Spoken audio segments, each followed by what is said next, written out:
So ayun guys, what's up? Ayan, ngayong araw nga pala guys, isamahan nyo kami dahil ngayong araw ay manghuhuli nga pala kami ng maraming tahong ni Carla guys. Grabe, tapusin nyo ang video na ito guys dahil napakasarap ng tahong ni Carla guys. At ayun nga, andito na kami ngayon sa Pakatan guys at naglalakad na kami. Ayan, nasa likod ko si Saldo at ako po ay nagkakain ng nakuha ko sa daan na napakasarap na bayabas. At dyan naman sa unahan ay nandyan si Ryan at si Boss Russell. At habang kami nga ay naglalakad ay nadaanan namin dito si Ambo at ang kanyang misis. Shy type daw siya kaya ayaw magpakita sa camera. At bali nanguhuli nga pala sila guys ng bulaso. Grabe, ang ganda ng banding nila guys. Bali silang dalawang nanguhuli. Ayan, dalawa na din yung nahuli nila. Tig-isa sila.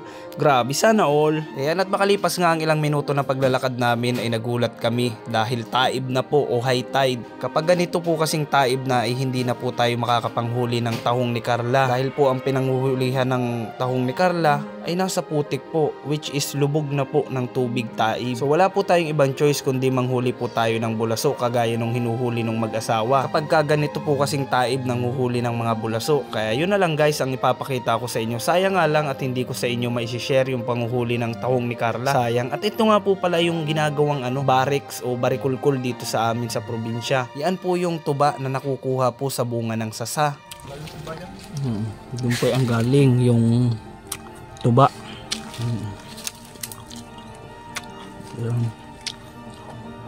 Yan naman yung bunga niya, tibal. Ayan po. Ayan na, pinabalik muna namin si Saldo tsaka si Russell. Pinakukuha namin ng pala. Si Taib nga, ayan Taib, hindi tayo makakapagtapa lang. Kaya ang huhuli na lang natin is bulaso. Masarap po yun. Ayan, dyan mahuhuli yung guys. Ayan, ayan yung butas na yan. Ayan butas na yan. Kailangan kasi may pala para maayos yung butas. Kasi ganito po yan pag ganyan di makita yung butas. Pagod naman po kung tatadyakan lang namin para pumasok yung butas, hindi pa malinis yung pagkaano. Kaya kailangan talaga may pala. So ayun, di tayo makakapagtapa lang ngayon. Ayan, at dahil nga kakailangan na namin ng pala para makapaghukay ng mga butas ng bulaso, pinauwi na muna namin si Russell tsaka si Saldo. Pinakukuha po namin ng pala dahil di po kami nakapagdala. Kasi ang plano talaga namin manghuhuli kami ng tahong ni Carla. At habang wala pa nga po yung pala na kinukuha ni Saldo at ni Russell, ay ayan na po si Ryan. Minamano-mano na niya na yung mga butas para kahit papano may mga nalinisan na pong butas bago dumating yung pala. Sayang. Tiyagaan niyang mano-mano. Buksan yung mga butas. Mamaya po magsisilabasan yan dyan sa butas na yan.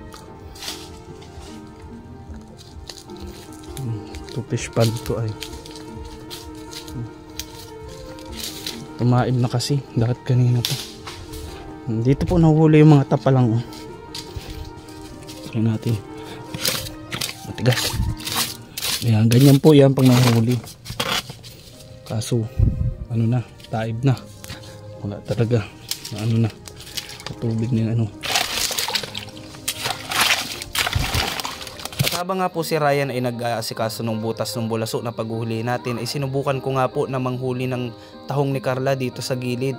Subukan po natin para may maipakita po ako sa inyo. Ayun guys. Yun, ibig sabihin pag tumunog na ganun, meron yun. Ayan na. Kahit paano may pakita ko sa inyo yung panghuli. Ito ang tahong ni Carla. Ganyan po manghuli ng tahong ni Carla guys. Kailangan matyaga ka sa pagkahig nitong karit na ginagamit panghuli guys. Hindi po kasi katulad noon na napakadali lang po manghuli ng tahong ni Carla dahil napakarami pa. Sa paglipas po ng panahon ngayon ay sobrang unti na lang po. Kaya napakahirap na po manghuli ng tahong ni Carla. Ayan, at salamat sa Diyos at kahit papano ay naipakita ko po sa inyo at na-share na nga pong panghuli ng tahong ni Carla. Hayaan nyo po sa susunod at mas marami pa pong video ang papakita ko sa inyo ng panguhuli po natin ng tahong ni Carla. At maya maya pa nga po ay dumating na yung dalawa ni Saldo at ni Russell at dala-dala na po nila yung pala.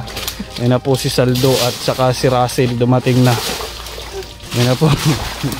Pinapala nila Ryan, dala na nila yung pala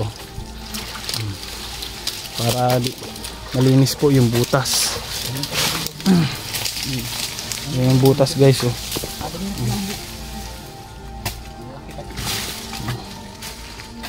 Hindi nga rin po pala guys madali ang panghuhuli ng bulaso dahil bukod po sa mapagod itong pagpapala ng kanilang mga butas, medyo delikado rin po yung dinadaanan dahil po napakarami po ng natuyong dahon ng sasadyan na pwede pong pumasak sa inyong mga talampakan o sa paa. Ang laki ng isa.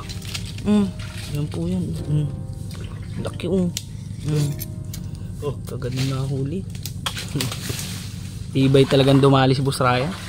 Ayan, at pakatapos nga po namin magpala ng mga butas, mayroon na po agad kaming nahuli. Ayan, 3 na agad. Ang tibay talaga ni Boss Ryan pagdating sa bulasuan. Bulaso nga po pala ang tawag nito sa amin. Hindi ko lang po alam kung ano po ang tawag ninyo sa inyong lugar. Kaya i-comment nyo na lang po kung anong tawag nyo dito. At syempre, i-comment nyo na rin kung anong masarap na luto ang ginagawa nyo dito. Ayan dami niya nakuha Ay, labas mo nga, angat mo.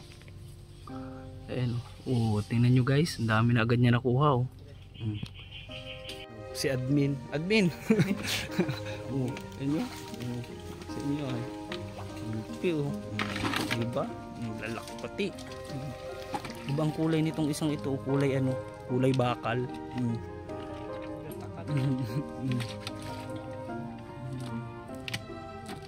Panis.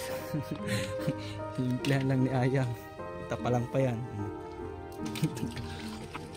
Tahong ni Carla. Naganda sa ako.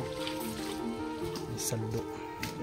At makalipas nga po ang ilang oras naming paghuhuli ay ayan na po ang lahat ng nahuli namin. Grabe, halos mapuno po yung isang timbang maliit na daladala namin. Ayos na naman ang food trip natin mamaya nito guys, grabe. Ayan, at hanggang dito na lang muna po ulit ang video natin ngayon guys. Abangan nyo na lang po yung part 2 nito, yung pagluluto natin at pagmukbang nito natin guys. Kaya please pakipalo po sa mga hindi pa nakapagpalo dyan. At syempre supportan po natin ang Dem Zemis, sila Ate Zimira, si Ma'am Brenda Maigi, at si Ate Rizel M. Cabreros. Kung nagustuhan nyo po ang ating video ngayon ay please paki-like, comment, and pa-share na rin po guys. I love you all. At syempre hindi ko makakalimutan ang walang sawang sumusuporta sa akin sa lahat ng mga top share natin, top fans, and nagtatap comment sa atin lahat guys. Sana po ay huwag kayong magsawang sumuporta sa akin dahil ngayon po ay 98k followers na tayo. Kaya sobrang salamat po sa inyong lahat guys. I love you all.